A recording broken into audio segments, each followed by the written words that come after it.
Qədim zamanlarda, günlərin bir günü, Molla Nəsrəddinin evində qəribə bir hadisə yaşanır. Mollanın arvadı evə balaca, sevimli bir pişik gətirir. Arvad bu pişiyi elə çox istəyir, elə əzizləyir ki, onu qucağından yerə qoymur. Ay mənim gözəl pişiyim, ay mənim atam, canım atam. Sən mənim atamsan, evimin yaraşığısan. Amma Molla dindar adam idi. Bu sözlər onun qulağına yad gəlirdi. O hər dəfə arvadını tənbih edirdi. Ay arvad, ayıbdır. Heyvana atam deməzlər. Bu günahdır, dindən kənardır. Atan rəhmətli kişidir, bu isə bir heyvandır.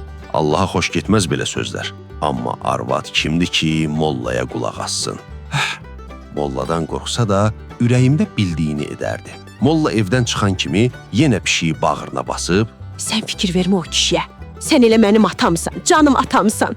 Günlər keçdi, aylar dolandı, mübarək Ramazan ayı gəlib çatdı. Bazarda quran Molla Nəsrəddin min bir əziyyətlə, alnının təri ilə 5-10 manat pul qazandı. Ürəyindən keçdi ki, iftar üçün evinə yağlı bir ət alsın.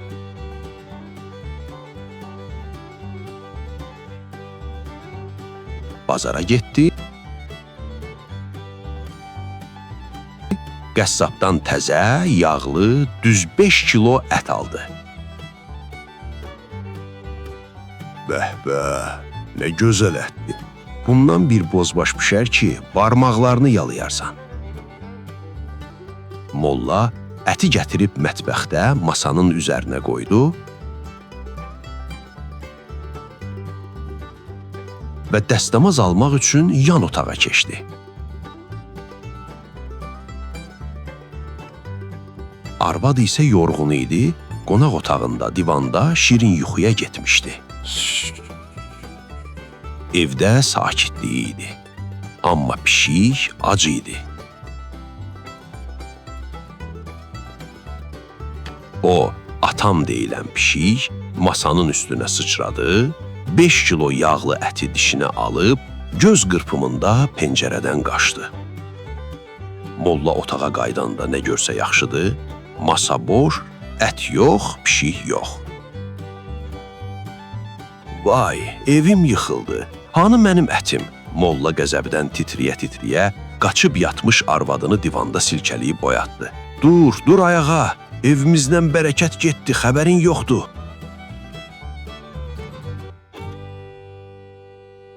Ay kişi, nə olub, niyə qışqırırsan, nə baş verib? Molla dərindən bir ah çəkdi, üzünü arvadına tutub, başına gələn müsibəti şeirlə belə izah etdi. Dur ay arvad, qəflətdən oyan bir anlıq. Gözləyir bizi indi böyük peşmanlıq. Ramazan gəldi, fərzdi bizə itayət, lakin vacib oldu sənə bax bu kəffarət. O atam dediyin, o bığlı kişi, gör başına açdı nə oyun, nə işi. Gəlib o atan, apardı 5 kilo əti. Sən çəkəcəksən indi bu ağır məşəqqəti. Ata borcunu bil ki ödəyər evlad. Qanundur bu dünya, budur etiqad.